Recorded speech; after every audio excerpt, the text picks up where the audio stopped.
Hi everyone, welcome to my YouTube channel. My name is Sharon, and in today's video I'll be talking about things that I find it they're done differently here in the UK compared to Kenya. Yeah, so the first one is about the petrol station. Back in Kenya, once you are at the petrol station, you give out your cash and someone does refilling for you. So if you want petrol or diesel, you just give the money and someone does it for you.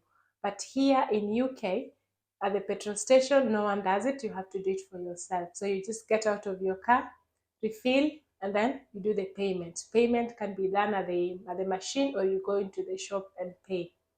Yeah, so you basically have to do everything for yourself here in the UK. The second one is about packing for your groceries at the supermarket. In Kenya, once you're done shopping, someone will do the packing for you. You just get your stuff and go home. But here in the UK, you after shopping and paying, you pack it for yourself. So no one does the packing for you. You basically have to do the packing for yourself. Another thing that I find it done differently is about using the public transport. So in Kenya, when you're using the public transport, you just get into the car and then into the bus or a matatu, and someone will come and collect your fare. But here in the UK, there is only driver. They don't have someone collecting cash. So you either get your ticket in advance before you travel, then you show the driver as you get into the bus, or you pay the driver as you get into the bus. Yeah, so there is no someone collecting money. You basically have to pay the driver, or you get the ticket in advance. And while on public transport as well, the difference that I see it is that back in Kenya, the stops. Yeah, so you basically have to tell the person to drop you once you've arrived at your destination. um yes, so like they don't have any designated destination that the bus will stop. So you just say where when you arrive, like nishukishe hapo ama nipitishe usinipitishe hapa, vitu kama hizo. But then here in the UK, while you boarded the bus, they've got designated stop areas. So you basically have to press the bell once you reach your destination, and then the yeah the bus stops. And another thing is about the timings. So in Kenya, bus only moves once it is filled up. So like there is no timetable that the buses or the matatus follows. Yes, so but here in the UK they've got timetables. So you go at the bus stop. Once the bus arrives, you pay, you sit down, and then the bus will move. If it is going to leave at maybe 20 past 7, the bus will leave at 20 past 7. So even if you arrive at the bus stop and then you find the bus there and it's already, the doors are already shut, that's it. They can't open for you. So that's it. The bus will go. Yes, so it is very interesting, but it was something that I had to learn, like to be quick in terms of time, to keep my time, to make sure I check first. You check first the timetable to know what time the bus is coming if you're going somewhere, and yeah, so you basically have to be on your flat shoes because you'll be running all the time to get your bus. So otherwise you will run late if you're going somewhere, if you want to be somewhere at certain time. So you really have to plan well in advance. Yeah, so that's very interesting. When I found that it's totally different from Kenya. Yes, so another thing is about the Christmas holidays. The holidays, or mostly Christmas holidays. So in Kenya, Christmas holidays, they're like any other day. So the shops are opened. The public transport are operating as usual. So everything is basically normal. So you don't need to worry about anything. If you have forgotten to buy something, you can still go to the shop and get. If you're you can even travel on Christmas Day, and you will get the public transport. Yes, but here in the UK, it's quite interesting. Um, on Christmas time, everything basically stops. All the shops, they are closed. The public transport, no public transport is operating. So you really have to plan yourself. Make sure you've done your shopping on time, and make sure you've traveled on time if you want to be somewhere on Christmas Day. So don't make that mistake. So I remember our first Christmas here in the UK. Um, as we basically do shopping even on 24th. Yeah. So you can really run into trouble if you don't shop in advance, because you won't have you need to shop, because all the shops are closed on time. Even on Christmas Eve, they can be closed early. So you really have to shop in advance. So and on 26th, the shops, the operation is limited. So the public transport operation is limited. So you might have few, or maybe they are closing like early, like 5 p.m. There is no public transport. So you really have to have that in mind, that no public transport on Christmas, and the shops, they're closing early. Yes, so don't make that mistake. So the other one is about medication. So back home in Kenya, you can buy over the counter any medication that you want. You can, you're likely to get over the counter. Okay, so so if you have a medication that you need, you can go to a pharmacy and you can be able to purchase that medication. But here in the UK, there is no over-counter medication. All medication, they have to be prescribed. Yeah. So you only get over-the-counter medication like paracetamol, that, or cough syrup, or things like that. And for paracetamol again, you only have to buy two, maximum maximum um, maximum of 2 packets. You can't buy more than 2 packets. They can't allow you. Yeah, so it's very interesting. Um, yeah. Another thing is about hospital appointments. So back in Kenya, if you're not feeling well, you wake up in the morning, you can go to hospital to see the doctor. The chance is you're likely to be in the queue for long, but you will go to hospital without an appointment. But here in the UK, you basically have to make an appointment. So once you're registered at a surgery, they call it a surgery. So it's basically like a hospital, which is a primary care. It's not like the secondary care where they refer you. For example, if you're seen by a GP or general practitioner in your registered surgery, they can refer you to a hospital now, which is a secondary care, if you need more treatment. Yes, but now to get to appointment from your GP or general practitioner, you have to wake up between 8:30 and 9, and make a phone call to get that appointment. Okay, so you have to call, and so sometimes you can be in the queue of 60 people, so you have to wait in the queue. So you have to wait in the queue until you speak to the receptionist who is going to give you an appointment. Yes. So, and once you've spoken to the receptionist, the options, you can either get an appointment by telephone, like speak to the doctor through the phone, or the doctor can refer you to the pharmacy, like go and buy this, or go to pharmacies to get more advice. If, for example, your disease is not serious, they can refer you to the pharmacist, or they can give you an physical appointment at the hospital.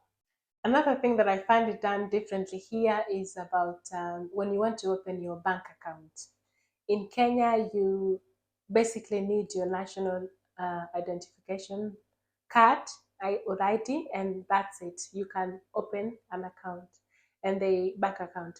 And I know that so many people also like walking around asking people to open their bank accounts. So it's very easy to open a bank account in Kenya. But here in the UK, it's a bit difficult. There's some requirements first that you need to, it's some documents that you need first to provide, which are very important. Things like proof of your address. So you need to show that you have a place that you're currently residing or staying. And some of the examples of the documents that they want, it could be a bill, Yeah, so bill that you approve that you're paying some utilities like electricity, or you're paying your gas, or council tax and things like that. So if you're new in England, it can be very difficult. So the first thing that you need to do once you arrive is you make sure that your name is included in the either the agreement for rent, or the bills. So that it gives you that proof, and then you can be able to open a bank account. Yeah, otherwise it can be very, very difficult. School in the UK, both primary and high school, they start from seven. No, they start from 9 a.m. and by 3:30 they are back home. So the kids are back home. But in Kenya, I think it's quite different. So I remember during my time, you had to go to school 7:30, and then you come back, you finish school at 4, and there is preps and things like that. But here, school is from 9 a.m. 3:30, everyone is back home. So that's what I found quite different.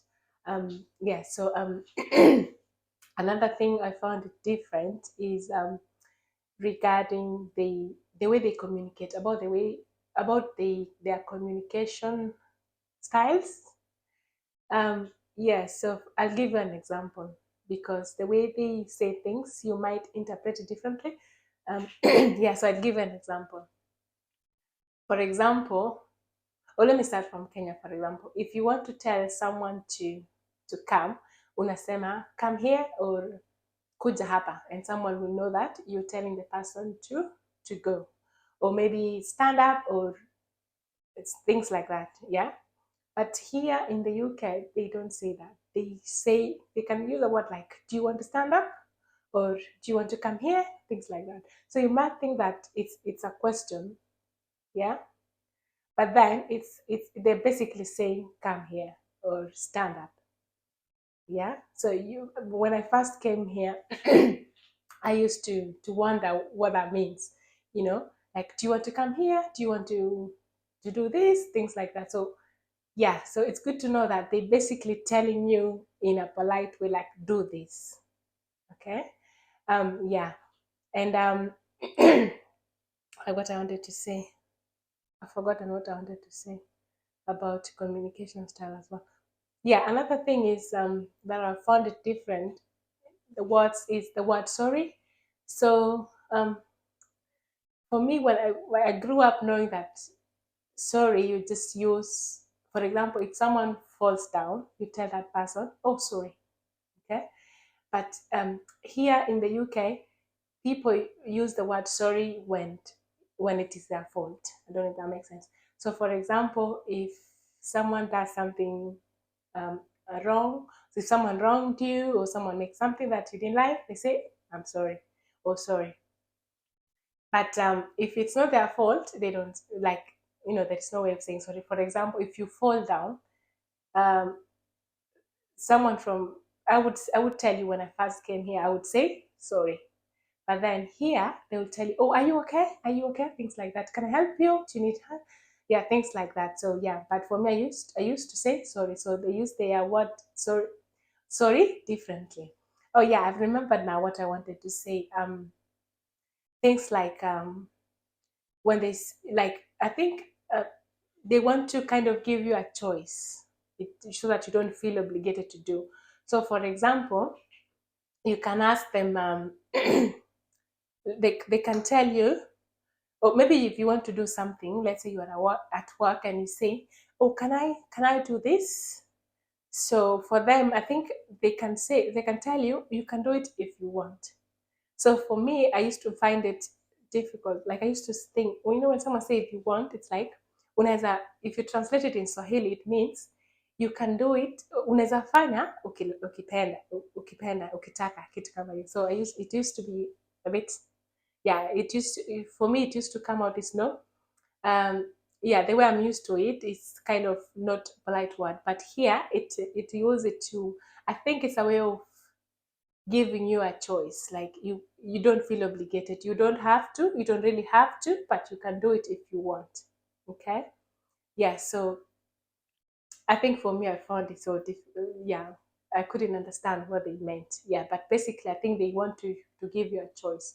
You do it if you want. If you don't want, it's totally fine. So that's how they use it.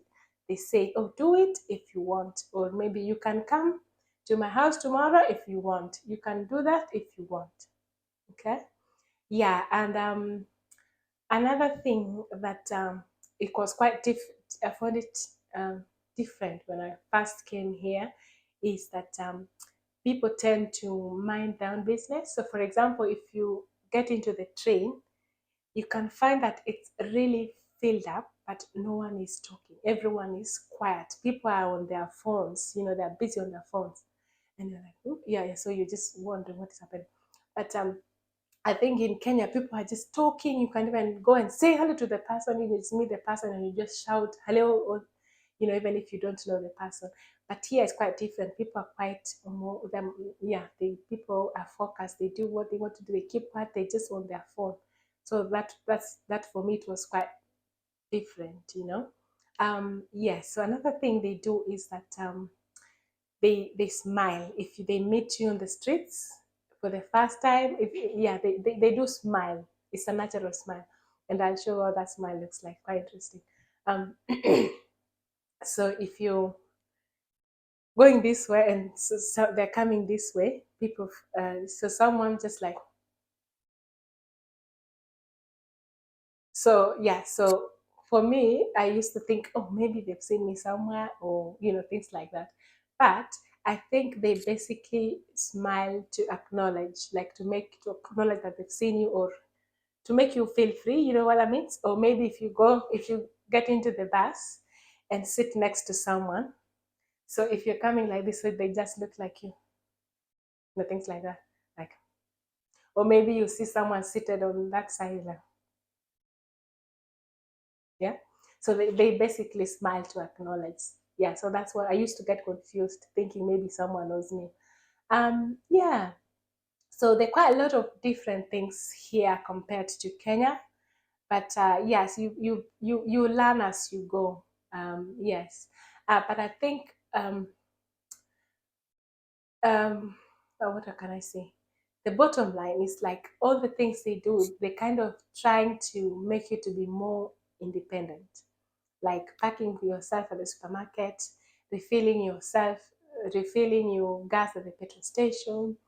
Most things you basically do it for yourself. Yeah, so I think they kind of try to make people be more independent. And even at work, what I've noticed is that you if you don't know to do something, you need to try first. You need to try first before, like, asking. You need to have explored all the possible outcomes, ways, before, like, asking someone. So they kind of help you to have that mindset. You have to try things first yourself. So yeah, so that's quite interesting to know those differences. I haven't said everything, but those are basically what I found it different. There are many, but you can't say it in in one video. So yeah, so it's good to know that, so that you kind of prepare well in advance. Yeah, so thank you so much for watching, and until next time, bye bye.